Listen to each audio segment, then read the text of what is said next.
Hi everyone and welcome back to my channel called zuzanareacts, where I learn all things Bharat with you, help and I just share my Slovak Central European point of view. And today I've been actually sent in a video, Oxford speech by Palki Sharma, which apparently is very good. I did not preview the video. I'm quite curious to see what I can learn about India from this speech. But before we jump into today's video, please like this video and click on the subscribe button and turn on the notification. Thank you so much for your support. Let's get started.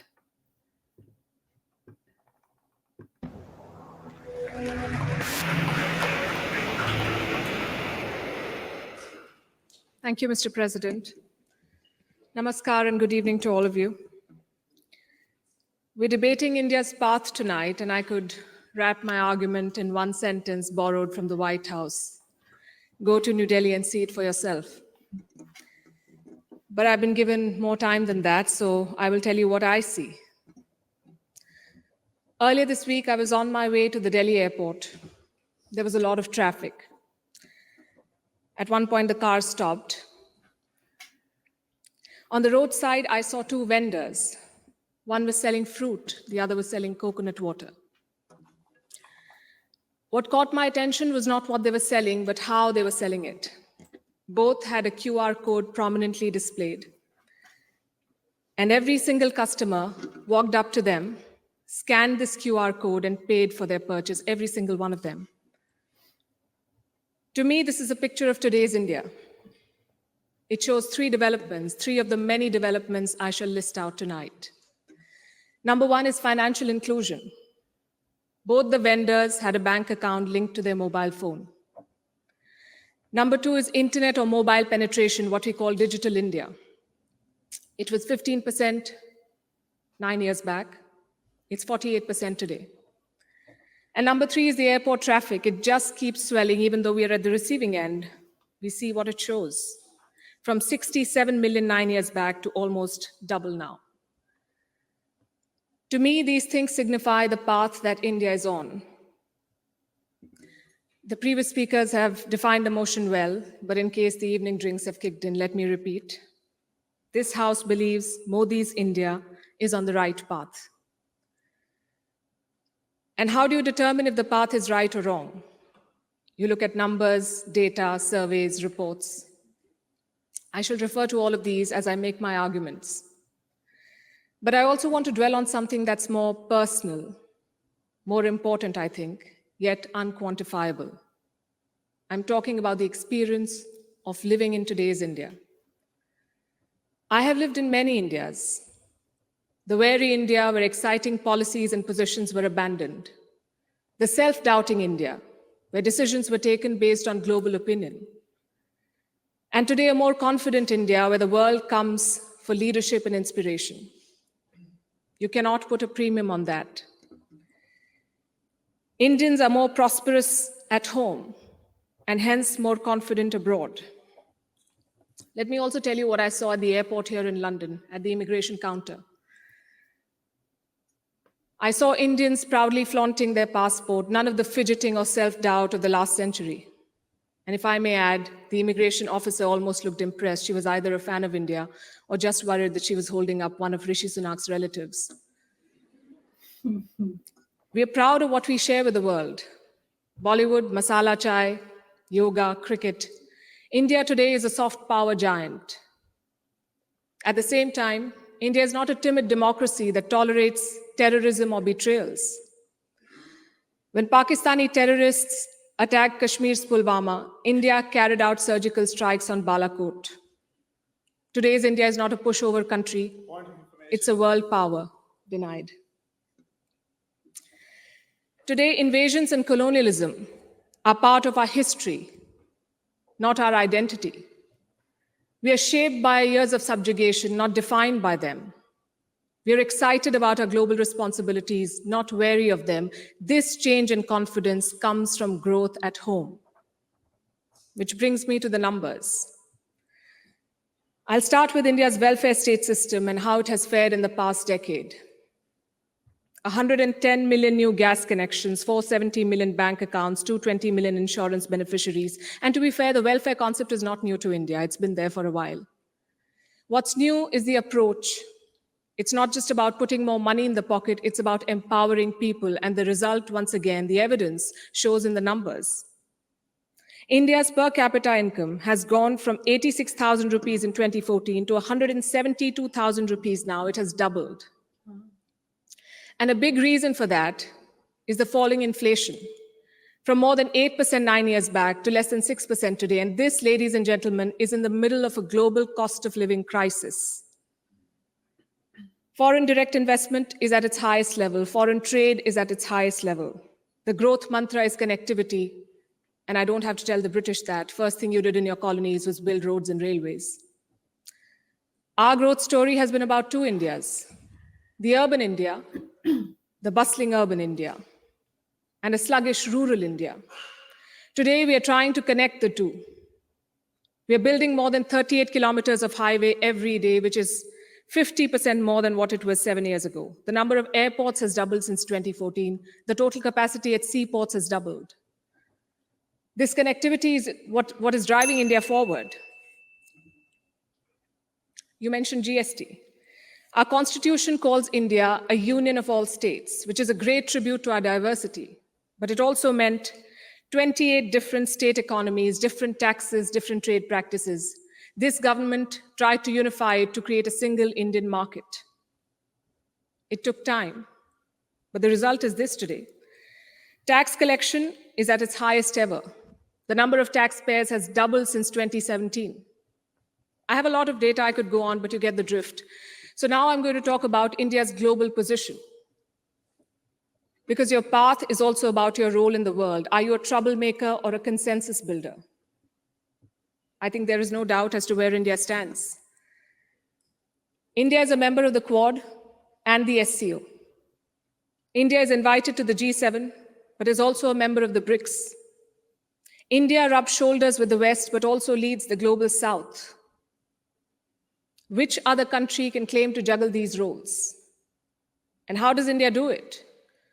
Because we are not trying to play an outsized role in the world, we are trying to play the right role. In the Russia-Ukraine war, India has not taken sides. And I know it confuses a lot of people here, but back home the thinking is very clear. It is not in our national interest to pick sides and make things worse. India has excellent relations with Russia and the West, and we want to preserve that. It's like when your two good friends fight. Do you pick sides and make things worse? Or do you try to talk sense to them and bridge the divide? I know what a good friend would do. I see what India is doing. India has always been, or always tried, to be a part of the solution, not the problem. Look at our neighborhood policy. When Sri Lanka was sinking, India provided assistance worth $4 billion, no strings attached, no grudges held, for Colombo's proximity with China. A lot of people say that India is losing control of South Asia. I say South Asia was never India's to control. New Delhi is building relations based on mutual respect and equality, and the results show beyond government interactions. Countries like Nepal and Bhutan are using India's online payment systems. Students from the neighborhood come to India for training, grants, and scholarships. This government has aced what we call Buddhist diplomacy. It is leveraging India's position as a cradle of Buddhism. All these initiatives have made India popular. The world stands with us against Chinese expansionism. The global South looks up to us for leadership. The global North looks up to us for partnership. I think that's the hallmark of great diplomacy and statecraft, when you're loved and respected in all quarters. More importantly, when you're trusted in all quarters. India repaid that trust during the COVID-19 pandemic. When the world forgot about morals and globalization, India sent 24 crore vaccines to 100 countries. And you saw the result of that in Papua New Guinea. When Prime Minister Modi landed there, their Prime Minister touched his feet. This was not a personal gesture to a leader. This was a vote of thanks to the entire country. Let's talk about domestic affairs. Kashmir was brought up. This government abrogated Article 370. Today, Kashmir's economy is doing much better. 1.8 crore tourists visited the valley in the last year. That's the highest ever in Indian history, 1.8 crore. Kashmir is getting its first ever foreign direct investment, and that too from a company in the UAE. But since this is Kashmir, let's not limit ourselves to finances. Let's talk about security. Terror attacks in the valley have almost halved in the last few years. The numbers are staring in your face. Security is better, economy is better, Kashmir is better. Plus, we have corrected a historical wrong imposed on India. Let me also address something else that was raised by the opposite side, and that is religious intolerance. It's easy to quote anecdotal evidence and paint an entire country as intolerant. But random elements and sporadic incidents do not speak for India or its leadership or its government. Only policies do, and I'll tell you about those policies. More Muslim students got scholarships in Modi's first term than the previous government. I'm talking about 2 million more Muslim students. If the idea was to marginalize them, why give them more scholarships? Look at the government's Hajj policy. Prime Minister Modi held personal talks with the Saudi regime to increase India's Hajj quota. In 2014, it was 136,000.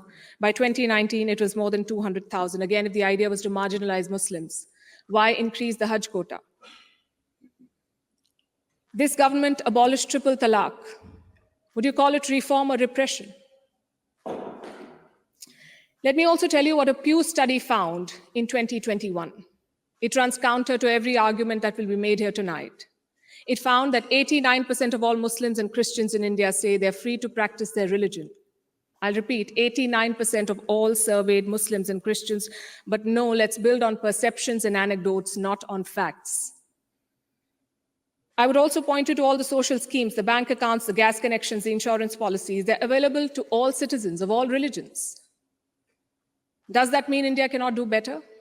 Absolutely not. Even one incident of marginalization is one too many, but how would you judge an entire country's path? In fact, it struck me when I was invited for this event, why would Oxford University be interested in debating the path of Modi's India? Because India has defied Western predictions. It's the world's largest democracy charting its own course. India today has shed the burden of trying to comply with Western constructs. No amount of lecturing or virtue signaling is shaking India's confidence, and that is what unsettles critics. There are hit-and-run experts with no accountability who make pronouncements based on their political leanings to create an anti-India narrative. GDP growth won't touch 5%. There was corruption in the Rafale deal. The government was snooping in opposition parties using Pegasus. All of these make for juicy headlines. And they make it look like everything is wrong in India. But when a Supreme Court investigation finds no wrongdoing, when India's growth crosses 7%, who is questioning these experts? When an 85% Hindu majority Karnataka votes out the BJP, is the West then lauding India's secular credentials? You see, to judge a country's path, you have to be able to separate agenda-driven narrative from facts. In conclusion, let me say this. For any country in the world, there is always a wrong path. Enough dictators and autocrats have shown us, but there is no single right path. Britain has its own right path. India has its own right path. As long as democracy is respected, as long as the constitution is respected, I would say to each their own. It is wrong to judge one country on the parameters of another. And that has been the beauty of India since 2014. We've uplifted 140 million people out of poverty. We did so while conducting free and fair elections, dozens of them. We did so while protesting, debating, and dissenting. And finally, I think the hallmark of a right direction is also public approval. Do the people think you're on the right path? The people of India answered that question in 2019.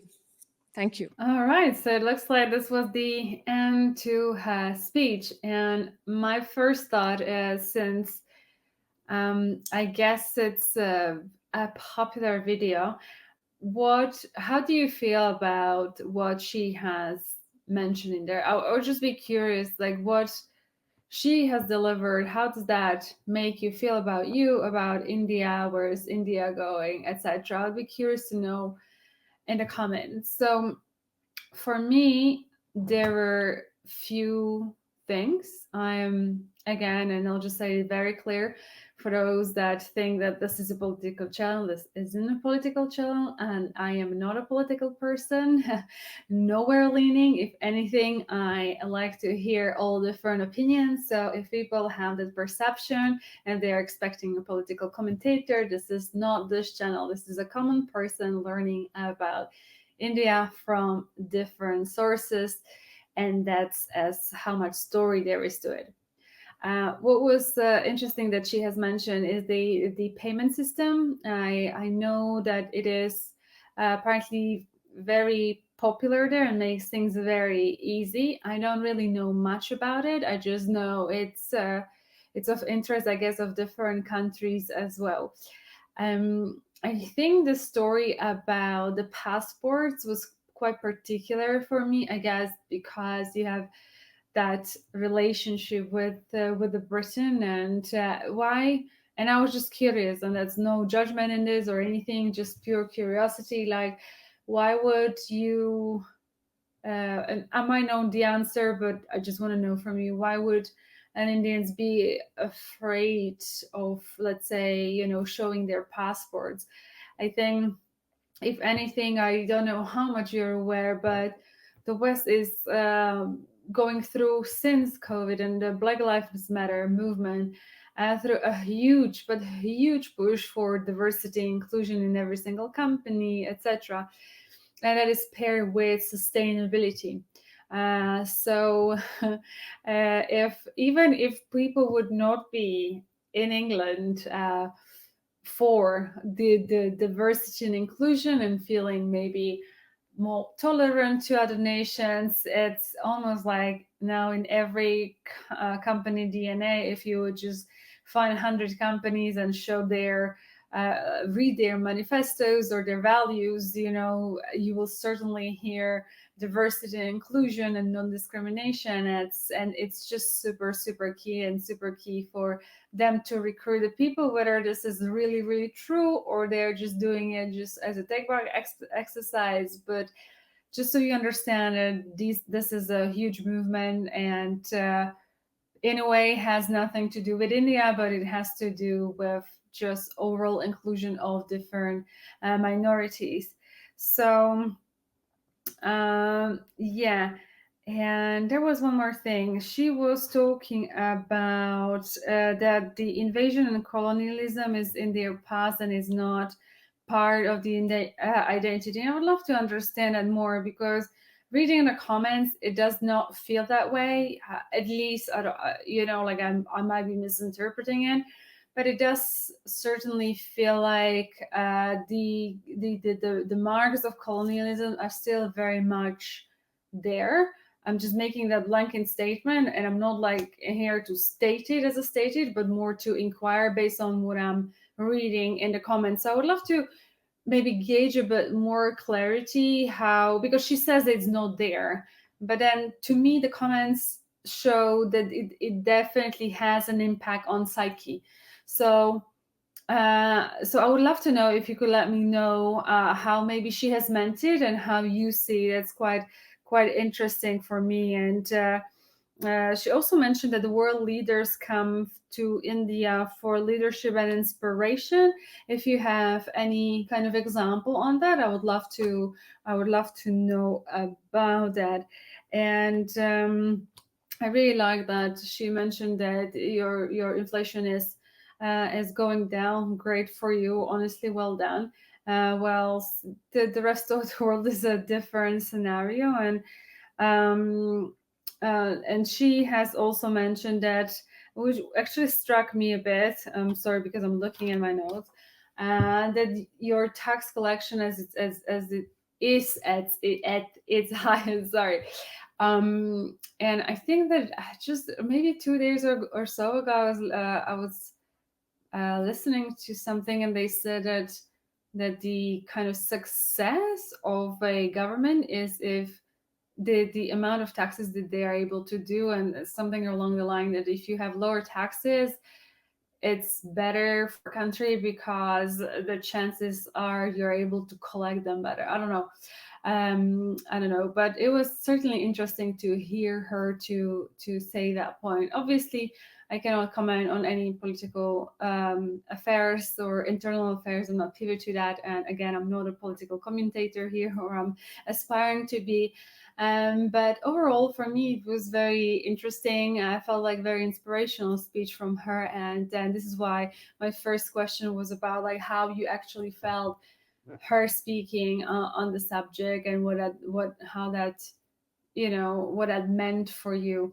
And I would love to know that in the comments below. And with that being said, thank you so much for watching today's video with me. If you did enjoy, please give thumbs up, share, like, and subscribe to this channel, and I'll see you next one. Until then, please do take care. I'm sending much love. Bye bye.